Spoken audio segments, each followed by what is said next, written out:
Our first area lesson dealt with figuring out basically what area means. That's all we were looking at, and we learned that area is a measure of how many squares it takes to cover a two-dimensional object. And we put grids on objects, and we try to figure out areas by throwing squares on top of objects and just by estimating.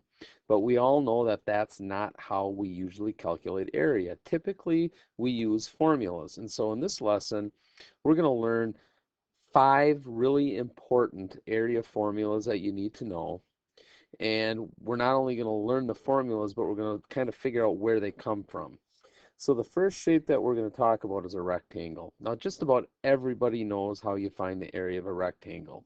The first thing to understand is that a rectangle has 2 important dimensions. It has what we typically call the length and the width. So we're going to call this bottom one the length of the rectangle, and we'll abbreviate it with the variable L. And then this side over here is going to be the width of the rectangle, which we'll abbreviate with the letter W.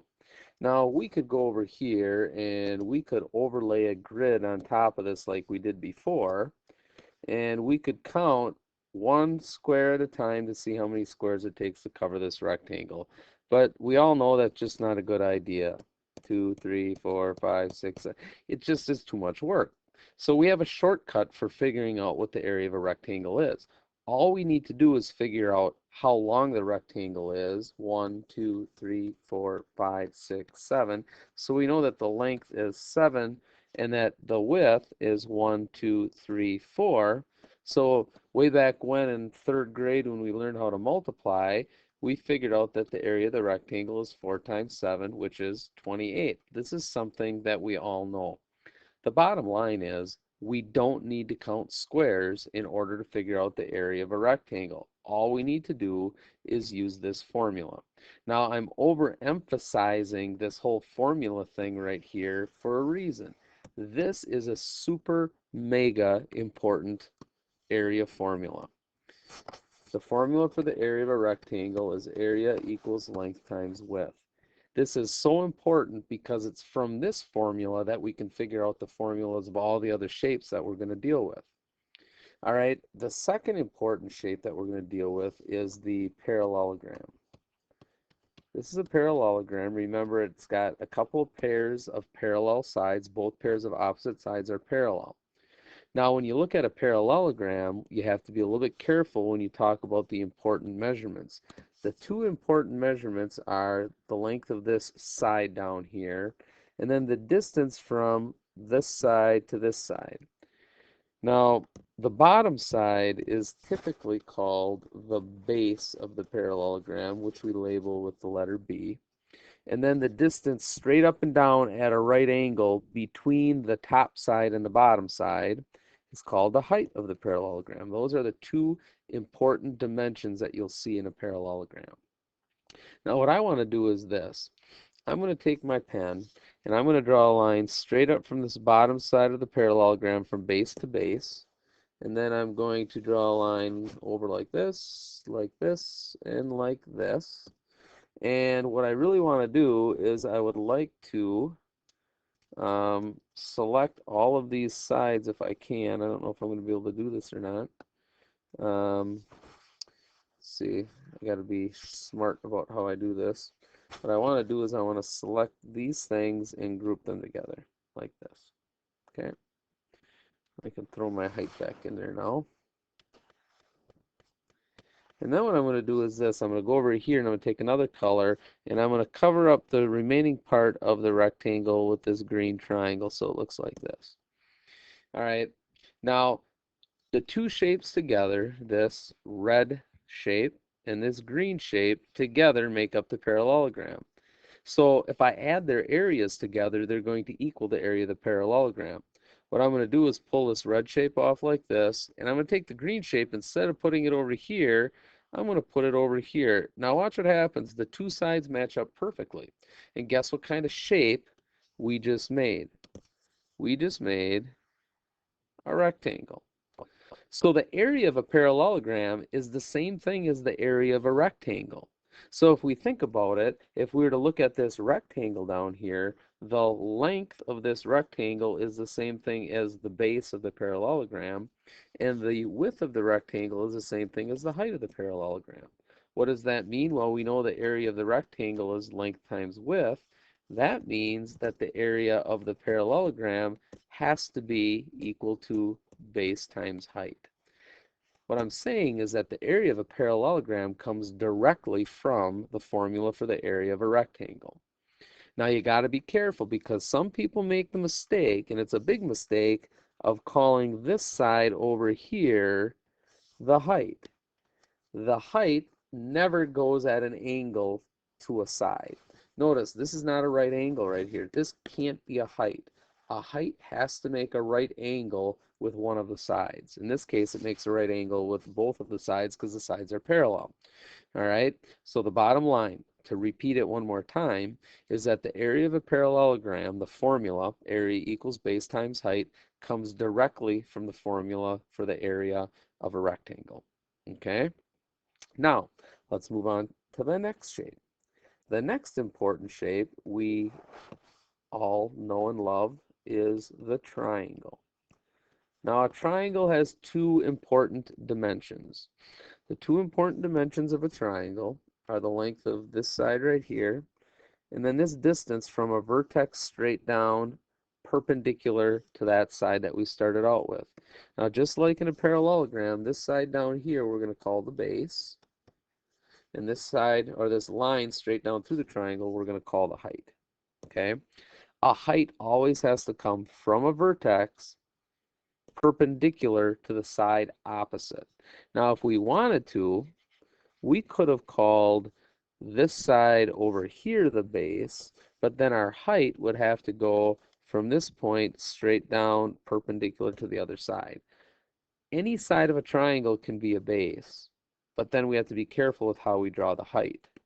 Okay, to keep it simple in this case, let's keep our base the side that's on the bottom, and that way our height goes straight up and down from the top vertex perpendicular to the bottom side.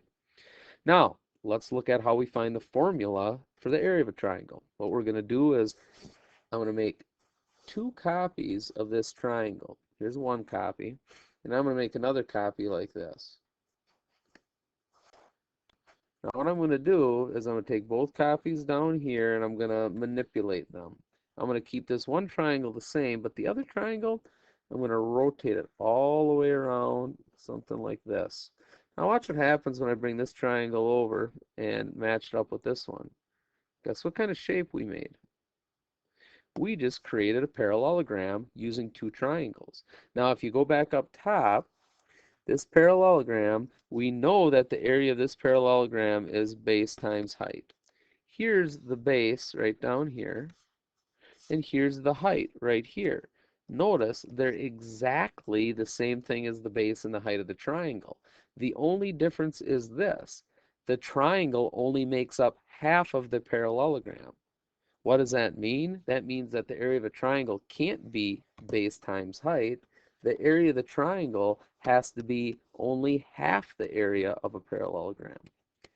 Any triangle can be copied, and the two copies can be put together to make a parallelogram. What does it mean? The area of a triangle can always be made to be equal to half the area of a parallelogram, and that formula then gives us the gives us area of a triangle equals 1/2 base times height.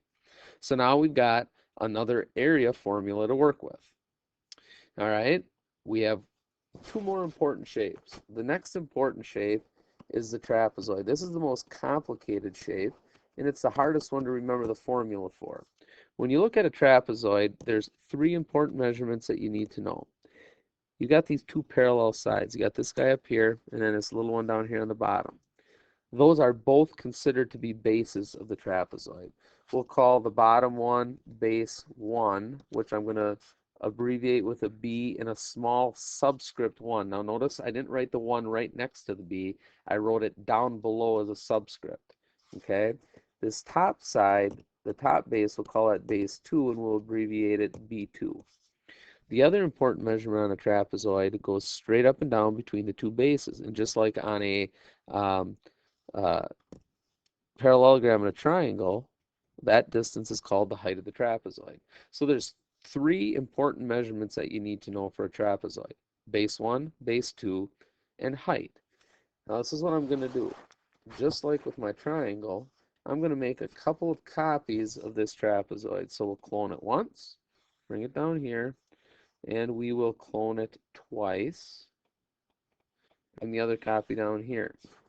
And we're going to do the exact same thing we did with our triangle. I'm going to take this second trapezoid and I'm going to spin it around so that the little base is on top. Now the big base is on the bottom. I'm going to slide it over, and notice how the parts match up. Now this is where we have to be careful. We made a parallelogram again, but think about how this works. Having a little bit of trouble lining this up. This distance right here, in our original problem was base 1. This distance right here in our original problem was base 2. So together, when we look at this as a parallelogram, the base, if I looked at the bottom, I could say the base of this parallelogram is base 1 plus base 2 added together. Okay? Now the height is the exact same thing as it was for the height of the trapezoid. This right here is the height. The height of the parallelogram is the same thing. So the area of this parallelogram is going to be the base, which in this case is the two little bases added together to make a big base, times the height. But that's the whole parallelogram. It took two trapezoids to make one parallelogram. So what do we have to do? When we go back up to the parallelogram, we have to take the area that we found, which was base 1 plus base 2 times height, and we have to divide it by 2 because the trapezoid is only half of the parallelogram. Okay? So, let's just go back and review quickly before we move on to our last shape. The formula for the area of a rectangle, which everybody knows, is length times width. The formula for the area of a parallelogram, if I go and I clean up all the garbage that I have in here, which is probably what you want to do, is simply base times height. Where did that formula come from? It came from us cutting the parallelogram apart and putting it back together to create a rectangle. The formula for the area of a triangle is 1/2 base times height. Where did it come from? We took two copies of the triangle, put them together to make a parallelogram, and then we realized that the area of the triangle is half the parallelogram. Then we did the same thing for the trapezoid, and we found out that the formula for the area of a trapezoid is base 1 plus base 2 times height divided by 2. You really want to memorize these formulas if you can. All right? Now, the last shape, and we're not going to get into the details of where this formula comes from because it's a little bit of a longer story, and really to get into it in detail you kind of got to know calculus. So we're just going to keep it simple, and in this case I'm just going to tell you what the formula for the area of a circle is. We talked about the formula for the perimeter of a circle, the circumference, but now the area is a little bit different. Okay, the formula for finding the area of a circle is pi times radius to the second power, pi r squared. Remember that the circumference was 2 pi r, but remember what circumference finds. That tells us the distance around the circle. The area tells us the number of squares it takes to cover the circle. So you've got 5 formulas that you really need to know. I recommend that you memorize them. I'm not going to make you memorize them when you take a test or anything like that, but the more you have them ingrained in your brain, the better you're going to be able to operate. So now the big thing for us to do is essentially to practice using these formulas to see if we can come up with the answers that we need to come up with. So what you're going to do is you're going to begin now, after going through this lesson, to work on area assignment number 2. And you might need a little help because it's going to be a little bit more difficult, I would think, than the first one was. But maybe you'll look at it and you'll be able to breeze through it rather quickly. So let's find that assignment and get started on it.